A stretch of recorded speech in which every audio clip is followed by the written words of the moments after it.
লাইফস্টাইলে নতুন আরেকটা ব্লগে আপনাদের স্বাগত জানাচ্ছি। আশা করি আপনারা সবাই ভালো আছেন।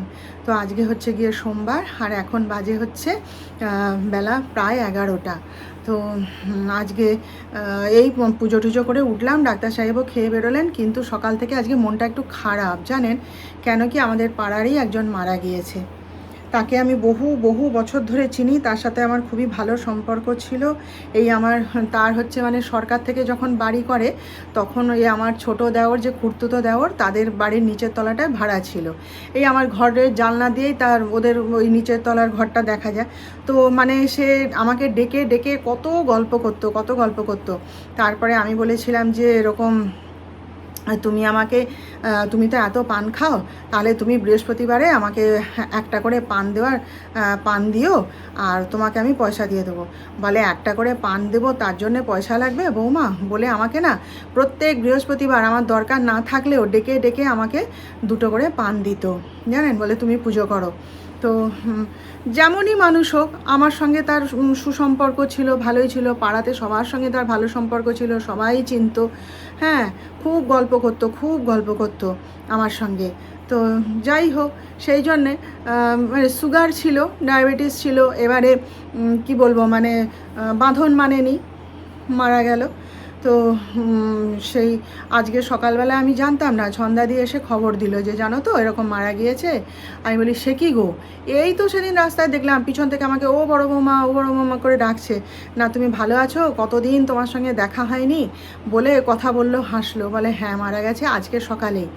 তারপরে তো আমার দেওর নাম ছিল সিঁড়ি দিয়ে, দেওরের কাছে সমস্ত শুনলাম ঘটনা। তো যাই হোক, মনটা একটু খারাপ হয়ে গেল আর কি। সব চেনা পরিচিত মানুষ তো এরা, পাড়াতে একসাথে থাকি, একসাথে বাস করি, মনটা একটু খারাপ হয়ে যায় আর কি। তো যাই হোক, ডাক্তার সাহেব তো বেরিয়ে গেছেন, যিশুটাও বেরিয়ে গেছে, খেয়ে দে ওর কি কাজ আছে, চলে আসবে।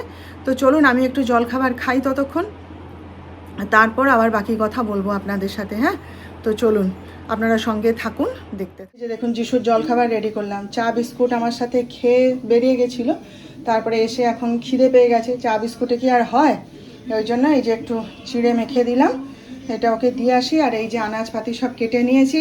ডাক্তার সাহেব ফোন করলেন এখনই যে 2টোর সময় খেতে আসবে, 3টের সময় কি তার ওটি আছে, সেই জন্য। তো দেখি কতটা কি রান্না করতে পারি। তো চলুন না, আগে ওকে খাবারটা দিয়ে আসি, তারপর আপনাদের সাথে আবার কথা। হলে কী কী রান্না করলাম একবার দেখিয়ে দিই প্রতিদিনের মতো। এই যে উচ্ছে সেদ্ধ, এখানে হচ্ছে ডিম ভাজা, আর এটাই হচ্ছে কাঁচা কলার তরকারি। আমার ছেলে তো আলু পটল খাবে না, ওই জন্য ওর জন্য করতে হলো। এটা হচ্ছে একটু বড়া ভাজা, মানে ওই পেঁয়াজ দিয়ে একটুখানি বেসন ছিল, তাই একটু করে দিয়েছি আর কি। আর এটা হচ্ছে পটলের তরকারি। আর দাঁড়ান দেখাচ্ছি, এইটা হচ্ছে এই যে মুসুর ডাল। আর এখানে কি আছে, ওই যে মাছ ভাজা করেছি, যেহেতু আজকে উচ্ছে সেদ্ধ খাবো সেহেতু আর লাভ নেই। আর এই যে থোড় ভাজা করেছি। ডাক্তার সাহেব তো সেই 2টোর সময়, 2টোর আগে এসছে, এসে মানে তড়ি ঘড়ি করে খেয়ে তাও বেরিয়ে চলে গেল। তা ভেবেছিলাম আজকে দই টই আনবে, তা বলে যে না আমি আর সময় পাইনি দই কেনার, যা হয়েছে তাই দিয়েই খেতে দিয়ে দাও। বলে ওই ডাল আর আলু পটলের তরকারি করেছিলাম, তাও জিজ্ঞেস করলাম ডিম ভেজে দেবো, বলে না। তারপরে ওই ডাল আর আলু পটলের তরকারি দিয়ে খেয়েই একদম তড়ি ঘড়ি বেরিয়ে চলে গেল। তারপরে এইসব টুকটাক করে এইসব রান্নাগুলো করলাম। তো চলুন এবার দেখি যিশুকে খেতে দিয়ে বাকি কাজ সারি। ছেলেটার খুব শরীর খারাপ জানেন, খুব অসুস্থ হয়ে পড়েছে, সর্দি লেগেছে। আর ওর তো একটা হাঁচির রোগ আছে, মানে সে হাসতে শুরু করলে একসঙ্গে 9টা 10টা দিয়েই যাবে। বহু চিকিৎসা করানো হয়েছে, বহু ওষুধ খাওয়ানো হয়েছে, কিন্তু কিছুতেই ওর কমে না।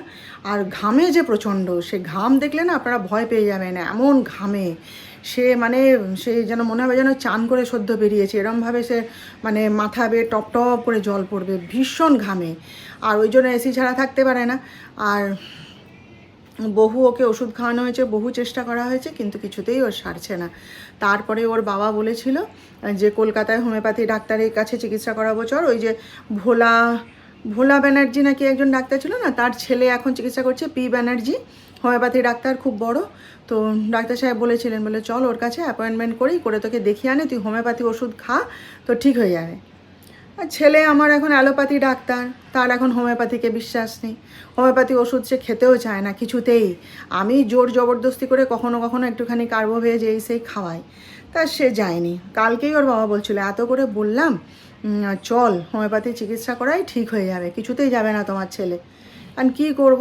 তারপরে তো সকাল থেকে এলো, এসে আমার সঙ্গে তো চা বিস্কুট খেলো বসে, বেশ হাঁচি শুরু হয়ে গেছে, সর্দি, তারপরে গায়ে হাত দিয়ে দেখলাম যে জ্বরও এসছে বেশ ভালোই। আবার তো এই তো এক্ষুনি খেতে দিয়ে এলাম, আবার বেরোবে। বলছে মা আমি বেরোবো, তোমার কি কিছু কাজ আছে? এক্ষুনি আবার বেরোবে, কি করবে? কাজ থাকলে ওই দেখুন হাঁটছে, শুনতে পাচ্ছেন? ওই এক নাগারে ওর ওই একটা রো, হেঁচেই যাবে, কিছুতেই আর বন্ধ হয় না, জানেন কী যে সমস্যা না। যাই হোক, চলুন, খেতে দিয়ে দিয়েছি ওকে, এবার আমি একটু চান টান করবো, আর একবার গরম লাগছে, করে তারপরে খাওয়া দাওয়া সেরে নেবো। চলুন, আবার বিকেলবেলায় দেখা হবে আপনাদের।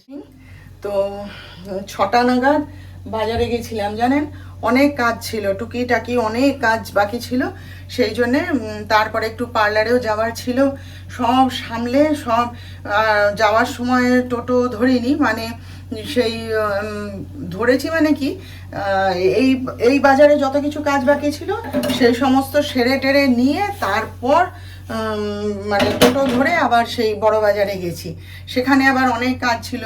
তারপরে অনেক জিনিস, ঠাকুরের জিনিসপত্র কেনার ছিল, আমার গঙ্গা জল শেষ হয়ে গেছিল, তারপরে যে ঠাকুরের বাসন মাজা হয় যে তেঁতুল, সেটা শেষ হয়ে গেছিল, সে বাসনগুলো একদম কালো কালো হয়ে গেছে, আনতেই পারি না তেঁতুল, সেই নিয়ে এলাম।